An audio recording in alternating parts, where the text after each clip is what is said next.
Welcome back to In Your Neighborhood. I'm your host, Charlotte Brown, and on today's show, we've been talking with the festival coordinator and vocal liaison for the Lakehead Festival of Music and Arts. We kind of covered some of the basics about the festival, but I'd love to get into depth in terms of kind of what the experience is for somebody who's entering. So, what somebody could expect that maybe if they haven't entered before but are looking to enter, how things are kind of scored, who are the judges, all that kind of good stuff. So let's maybe start right from entry. How do people sign up? Do they have to belong to a studio or can anybody enter? No, they don't have to belong to a studio. For dance, I believe it's really very important that you are. Mm-hmm. But for vocal, there has been independents have gone in. Okay. It's encouraged that they do have a teacher because there's a lot of things that they have to prepare for when they go there. There's certain criterion that is expected to give to the adjudicator when you come in, like original piece of music, their little the CD and stuff like that. So a lot of the studios take care of that for their students as well. Right. But maybe from my perspective, why I like to enter my students into the festival, especially my new ones, I usually let them sing first time at a recital just to see if they feel comfortable in front of an audience. I don't want to subject them to a festival if they don't feel comfortable first in front of an audience, and they usually get that kind of excitement in them. And so I said, okay, then I think you're ready to try this. And this is the first year I've ever put majority of all my students in this time, just to give them the experience. Nice. And what I basically just tell them is, please just go have fun. It's not about the prize, and I know they think that way, yes, and I know that they expect it that way. But as I explained to you in a break, their personal best performance is not necessarily what the adjudicators have never seen them before. So they don't know where they started from and where they became on that stage. So the prize is really their performance than the placement, really. Yes. So that's what I kind of encourage them to go into that and get that experience under their belt. The more performance, the better for them. And the more comfortable you get at it, right? Absolutely. Mm-hmm. So you'd mentioned music choices, and there's lots of different categories that they can enter in. People can enter in more than one category, so okay, that's good to know. And how do they choose their music? Can they pick whatever they want? The teachers are there to assist them. Okay. And I think the teachers know what they've been there enough times to know what's appropriate for the kids to sing. And you want to get age-appropriate music because I think they get called on that if they don't. But it's also good for the child to sing repertoire that means something to them. Right. Really. And the teachers definitely assist their students with that. Right. And this is a competition. Now, are they competing against everyone in the competition, or is it broken up into age ranges, or how is that done? They're broken up at age levels. Okay. Yeah. And categories. So depending what they enter into, what their age is, what their maybe level is. There's some kids some categories. There's 13 kids performing in that one section. Yeah. So it's based on that. So the 13 have to sit there, watch all their fellow performers, and they come down. And I hope they all encourage each other because that's the best energy you can get going up on stage, right? Yes. And then they just wait for the adjudicator to speak to them, and then the placements are announced at that point. Wow. And let's talk about the adjudicators. So are they local here, or do they come in from out of town? What's their backgrounds, and what are they scoring the participants on? Well, when it comes time for me to look for new adjudicators, which I usually start to do in May, like once the festival's over, generally I will talk to my liaisons if they have any ideas of somebody they would like to see come, because like some of them are in Toronto, I've seen. But otherwise, I belong to the Ontario Music Festivals Association, and every year, all the festivals in Ontario, they post all the adjudicators they use. So a lot of times I'll use that as a guide.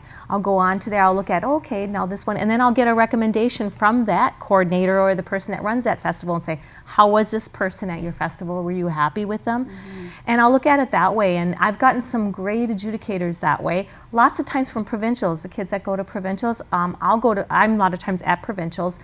And if Denise is there, I'll say, what did you think of that musical theater adjudicator? She says, fantastic. So then I'll call them and say, can you come to ours? And we don't usually have any trouble getting adjudicators here in Thunder Bay, amazingly enough, because they have to travel, most of them. Right. Well, they always have to travel.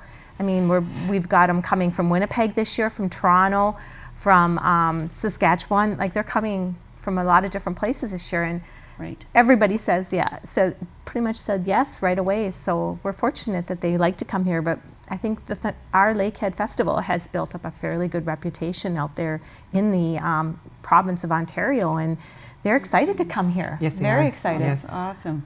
And you mentioned prizes. So, when people are competing, it's all about, like you said, the experience. And so, because not everybody's going to win when they go up there. And but what are some of the prizes that you can win, and what does that maybe open the doors for?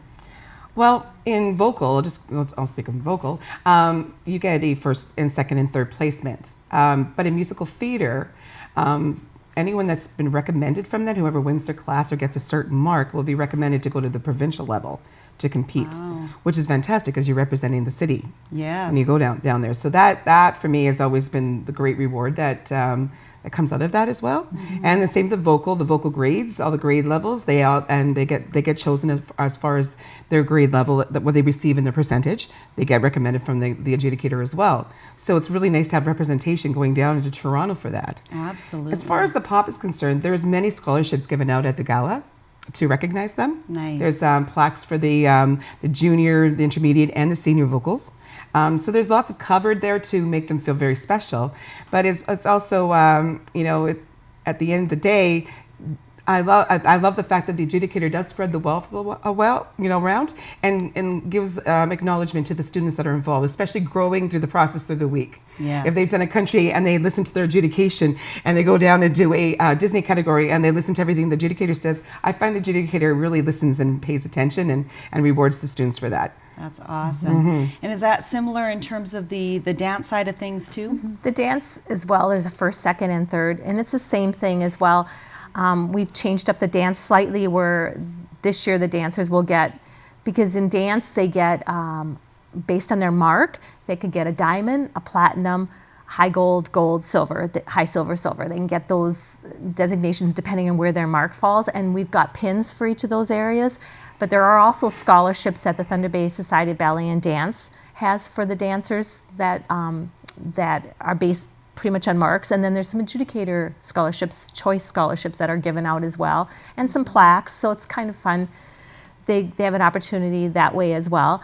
But like I look at it like, because it's supposed to be a festival, it's supposed to be a learning experience, the best prize is what those adjudicators are saying on those remarks, because they get back in dance, they get them on, well, this year we're going with a Dropbox format, but they get from all three adjudicators, they'll get what they said. Wow. They're speaking while they're dancing, giving feedback. And you get all those They notes. get those back, Wow. and they get to listen to them. And then in all the other areas, they write it's up. written adjudications. And they get But they those. speak directly to them after the classes as well. well. Wow. And if they have time, they do some little bit of workshopping so that they can sort of like, there's always one point an adjudicator always sees that he likes to clear up, especially younger ages. So he'll teach them proper technique in breathing, proper technique in performance, and they'll take that moment and usually find a common thread so they can share with the students. Wow, that's awesome. And what are some of the things that those adjudicators are looking for when somebody's performing, like... I think they want to be entertained. Yeah. Ultimately, want to be entertained. Of course, for vocal, you have to sound good. You have to be vocally. The technique The technique has to be there. But I think in as far as the whole overview is how well-rounded the performer is as well. Awesome, That's awesome. Well, we're going to take another quick break, but we're going to be right back with Dawn and Denise and talk more about the Lakehead Festival of Music and Arts.